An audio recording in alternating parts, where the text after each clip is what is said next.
he's human and you don't want him to run amok, you bind him down with an oath. I know we heard talk today about someday you may see those in the uniform, in violation of their oaths, pointing the gun at you, their masters, in an unlawful way. I pray that never happens. It has happened. I want to assure you, the man in the uniform will not be I. Law enforcement and military are not the enemy. There's a lot of people that think, oh God, we're gonna have to fight the U.S. forces, we're gonna have to fight the Marines, we're gonna have to fight the Army. And that's not the case. U.S. military is not against the people. We are the people. Today, really, in many respects, our government is the one that is stepping aside the rule of law. Gun confiscation is exactly what happened during the state of emergency following Hurricane Katrina in New Orleans. Martial law, I will not obey. They understand that throughout history, tyranny comes to your door in a uniform. We will not obey orders to conduct warrantless searches of the American people. I will not obey. Think of every instance you can think in history where republics have fallen through usurpation of power. Particularly think of the times when it has happened through the military force run amok. You can't really tell from my name, but my father lived under Stalin, and his whole family was killed by Stalin. And my mother's family escaped from North Korea, and they lost all their property and were supposed to be killed at least 3 or 4 times. So I was fortunate to be born in this great nation, and but yet I see the same signs or our country going in the direction in which my parents escaped from. U.S. troops also arrived, something far easier to do even now thanks to last year's elimination of the 1878 Posse Comitatus Act. That forbid U.S. troops from policing on American soil. We will not obey any orders to force American citizens into any form of detention camps under any pretext. I will not obey. To what degree are we anymore mindful of oaths? If we had law enforcement in America keeping their oath to do just that, we would have our constitutional republic back tomorrow. That's how powerful this movement is. This is where the battle was fought, right here in the Lexington Battle Green. This is sacred ground. This is one of the most important pieces of real estate in the history of America. This is where it happened, and this was the shot basically heard around the world, and still being heard around the world, I think. I grew up in the town of Lexington, standing on the green, playing on the green. When I was a boy growing up, my mother told me about our ancestry, and so I started to go on the village green in Lexington, but didn't pay a whole lot of attention except to the statue of John Parker. Everyone could look up to him because he wasn't white, he wasn't brown, he wasn't red, he wasn't yellow, he wasn't black, he's green, actually. So anyone could identify with him, and I said, one day when I grow up, I want to be like him. Welcome to Lexington, the cradle of American liberty. Most people don't know really what happened at the Battle of Lexington, but basically what happened was the night before the battle, that would have been April 18th, riders came in, that's the midnight ride of Paul Revere. It was actually John Dawes that did it, and a man named Prescott, because Paul Revere was interdicted by the British troops.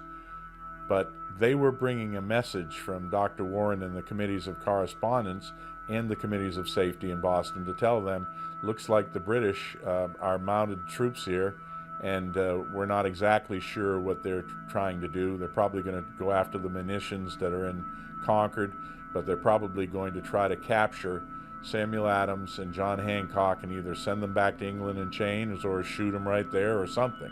And basically, when the British came, it was obvious that they had some bad plan. The Minutemen, the militia, the regulated militia, did not want to engage the British troops in a fight. And so these men stood their ground when they were told, you are to drop your weapons and disband. Well, they started to disband, but they would not drop their weapons because they were militia. And what happened when they started to disband, they got fired on. The first shot that was fired by the British regulars. It was not fired by the Minutemen. It was not fired by the colonists. It was not fired by the people of Lexington. And we can find that in the narrative of Jonas Clark, the pastor. 8 of them got shot and killed. Many were bayoneted. Some died later of wounds. Many were wounded. But 8 died on this green. But they stopped the British as they were on their march to Concord. And they did what was right. This was a principled stand for freedom, and we're doing the same thing today. all of us who swore an oath to defend the Constitution, and our mission is to make sure that all of the other oath takers are oath keepers. Gun confiscation is exactly what happened during the state of emergency following Hurricane Katrina in New Orleans. U.S. troops also arrived, something far easier to do even now thanks to last year's elimination of the 1878 Posse Comitatus Act. That forbid U.S. troops from policing on American soil. We've had critics that say, well, what are you guys talking about? Of course I'm going to keep my oath. I find it offensive that you'd even suggest that a military officer or a police officer would not keep the oath. And we say, hey, we got one word for you, Katrina, okay? Look at what happened there. And so we want to make sure there are no more Katrinas. We don't want any more of that. What we're hearing is that a lot of those guys just weren't prepared for those orders and hadn't thought about it ahead of time. Then we have Lieutenant Commander Cunningham, Guy Cunningham, who was the author of the 29 Palms survey that was done back in 1995. Well, he surveyed the Marine Corps, some Marines at 29 Palms, and asked them whether or not they would fire on Americans who resisted in an attempt to disarm them. If orders came down to disarm the American people and they resisted, would they fire on them? So the 29 Palms survey, ending with question 46, with the scenario that the government has banned all non-sporting firearms and that the American citizens in possession of these firearms have 30 days to turn them over to the local authorities. At the end of this period of time, several citizen groups form that refuse or resist the confiscation of these firearms banned by the U.S. government. Marines were asked whether or not they would fire upon U.S. citizens who refuse or resist the confiscation of firearms banned by the U.S. government. And I found this very difficult to swallow.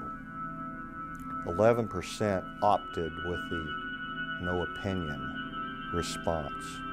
Had no opinion? Firing on their own fellow Americans? Of the remaining 26.34% answered that they would fire on their fellow Americans, U.S. citizens, who refused or resisted the confiscation of firearms banned by the U.S. government, who had no authority constitutionally to enact such a ban. My name's Sergeant Charles Dyer. I'm an Oath Keeper. I'm with 1st Light Armored Reconnaissance Battalion out of Camp Pendleton, California. I absolutely could not, I can't imagine that we're living in the times where I have to worry about having to confiscate the weapons from the American people. Is that freedom? It's absolutely not freedom. That I have to worry that we're gonna quarantine a city for the purposes of keeping them in their hostage, like Katrina? Absolutely not. That's not freedom in any way that you can think of it. I'm almost speechless whenever I try to talk about this because I can't imagine that we're living in this kind of time. It really bothers me, absolutely.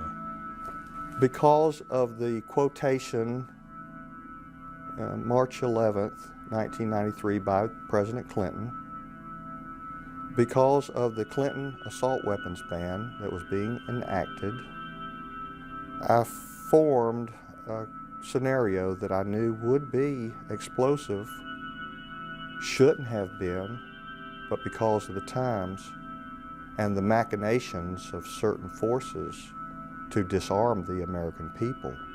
I don't care whether it's your governor or your senator or your representative or your president. I'm sure you can look at instances, days within having sworn his oath, the person violates it blatantly. That's a dangerous thing. I, George Walker Bush, do solemnly swear that I will faithfully execute the office of President of the United States. And will, to the best of my ability, preserve, protect, and defend the Constitution of the United States. None of this stuff would be happening if it had stuck with the Constitution and stuck within its parameters.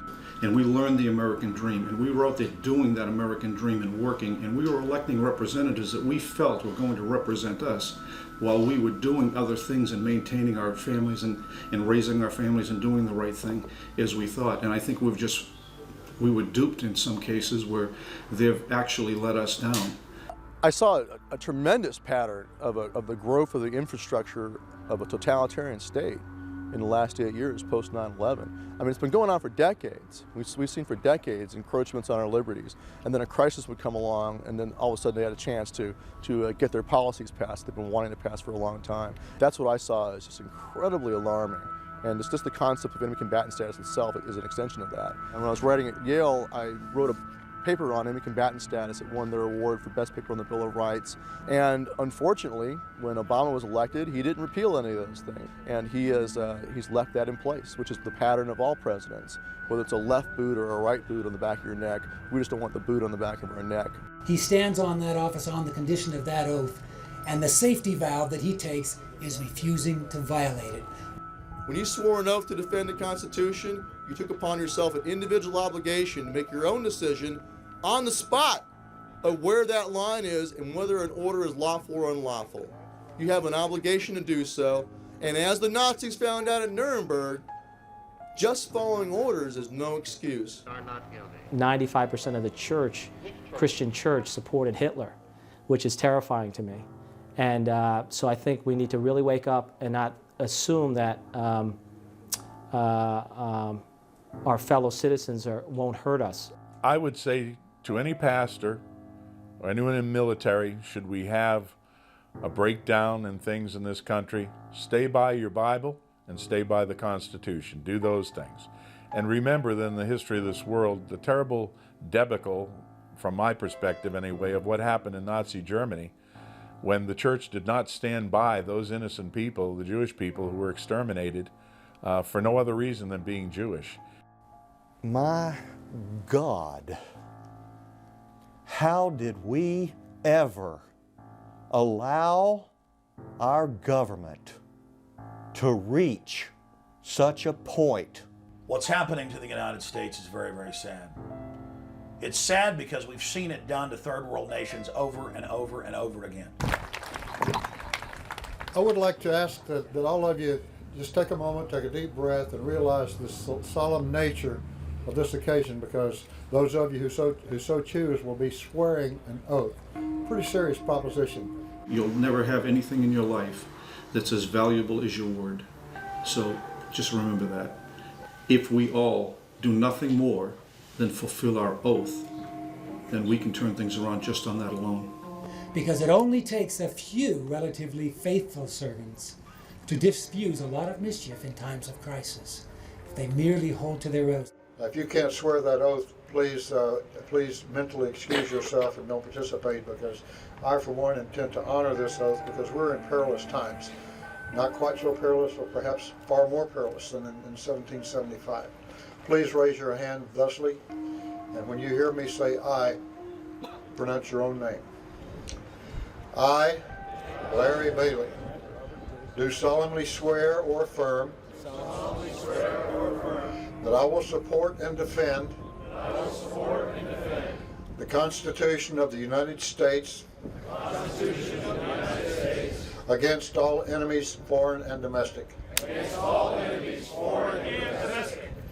That I will bear true faith and allegiance to the same. That I take this obligation freely. Without any mental reservation. Or purpose of evasion. Pledging my life. My fortune. And my sacred honor. So help me God. Welcome, my brothers and sisters, to our great fraternity.